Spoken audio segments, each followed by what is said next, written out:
Today, we are talking about the 8 powerful steps to be a millionaire by Grant Cardone's Millionaire booklet.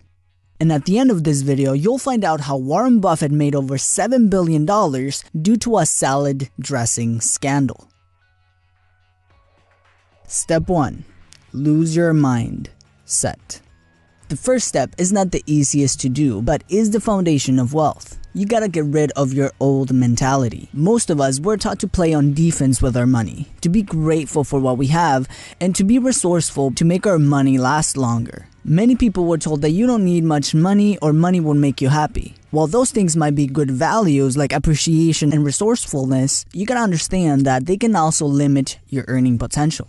As Cardone says, being rich and being happy have nothing to do with each other. See, the most important thing is to make the decision to become a millionaire. Without making that decision, chances are you won't be. Step 2. Millionaire math. In order to be a millionaire, you gotta make it real. In order for a goal to be achievable, you gotta think of it as a possibility. Think about this. About 80% of millionaires are self-made. In 2015 alone, about 500,000 households became millionaires in the US. That's good to know, but how can you actually earn $1 million? Let's do the math. You can make a $50,000 salary for 20 years and you'll make $1 million. Or you can earn a salary of $100,000 and it'll take you 10 years. Or 4 years if you earn a $250,000 salary. Or $114 per hour every hour of the day. Or if you're feeling the entrepreneur spirit, you can get 5,000 people to buy a $200 product. That'll make you $1 million. Or 2,000 people to buy a $500 product, or 10,000 people to buy a $100 product. And we can keep going in all the different ways you can actually do it. Think of all the different ways you can achieve your goal. The best part of this is that you don't have to just choose one. First, understand that you can do it, especially today with the internet. Then, we can move on to the practical strategies. Step 3. Increase your income. In order to be rich, you will need to increase your income. Make this your mission, your goal to every month make more money than the last month. You can start by increasing the income you already have. If you're a salesman, you gotta sell more. If you're a personal trainer, you gotta train more people. Then you can start creating other sources of income related to your primary source. If you start to develop another income unrelated to your current one, the secondary income can distract you from your primary one, and then you wind up with only one source of income again. So if you're a personal trainer, you can start selling workout supplements, for example, or start up a YouTube channel and start selling there too. Do anything you can to prove to yourself that you can increase your income. Cardone says that the creation of wealth is not about saving or investing, not at first, but to increase your income. Once you start building your income, you move on to step 4. Step number 4. Who's got my money? This is a simple question that many entrepreneurs don't ask themselves. See, you don't need to make money. You need to connect with people who already have it and exchange it for your product or service. These people have your money. Make a list of the people who have your money and spend as much time as possible with them to make sure you get your money. And since you already did the math, you have a good idea of how many people have your money in order to reach your goal. Remember, the more people you can help, the more money you will make. Step number 5. Stay broke.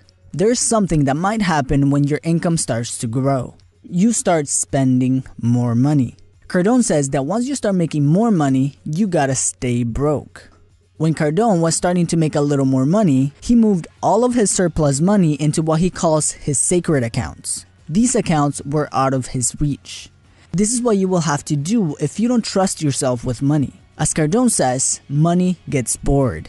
If it sits around in your checkings account, chances are it'll get spent. Plus, purposely staying broke and moving all of your surplus money to an out-of-your-reach account, you force yourself to produce even more sources of income. Unlike most people, you won't increase your spending as soon as your income grows.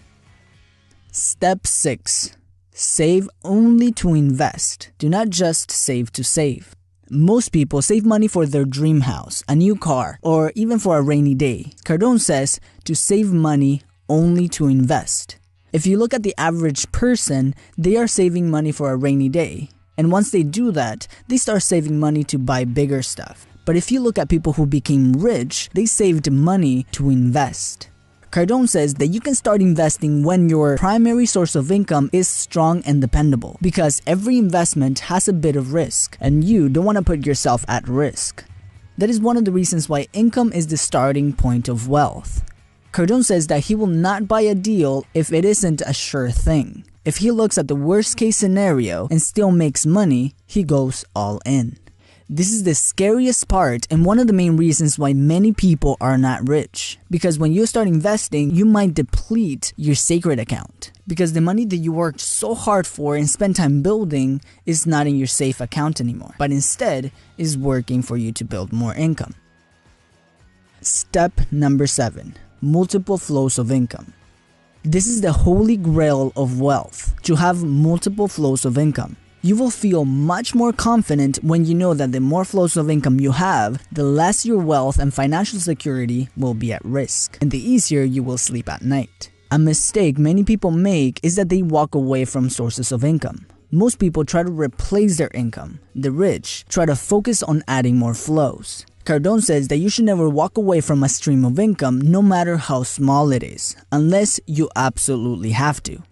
The second mistake of creating passive income Cardone mentions is that many people try to build extra flows of income that they're not familiar with or is unrelated to the first. This causes many people to lose focus on the first one, causing them to lose it. And now they're back to only one flow, sometimes smaller than the first one. By creating extra flows of income that supplement your initial one, you are able to strengthen both simultaneously. The example of the fitness trainer earlier is a great illustration of this concept. At the beginning, you work a lot to develop multiple flows of income. But once your income starts to grow, you can make this process faster with money, because now you have enough to invest. At this point, your focus should be to strengthen your current flows of income and produce more to secure your financial freedom even more. Step number 8. Repeat, reinforce, and hyper-focus. Developing yourself is one of the most powerful ways to keep growing, not only your income, but your life. You should dedicate time to develop yourself and become better on all areas of your life. Whether that is social skills, developing a network, or being more persuasive or influential. And a few words of warning. Many people with the middle class or even poor mentality will tell you that you work too much. Or they might even criticize you because you become a threat to their status quo and their comfort zone. So just be ready for some of your normal friends to lose interest in you, and be ready to meet people who are as hungry as you are. And this was my take on Grant Cardone's Millionaire booklet, which I think packs a lot of information for a very small book. So if you want to get a hold of the book, I got the affiliate link in the description below. Alright guys, make sure to subscribe to not miss on any of the videos that are coming out every week. And the way Warren Buffett made over $7 billion over a salad dressing scandal was by buying American Express stock. Apparently, a salad dressing company borrowed money from American Express with oil as collateral, which was fraudulent. So American Express lost half of its value. So Buffett bought $13 million in stock that today is worth $7.8 billion. As always guys, thank you for watching, and I will see you in the next video.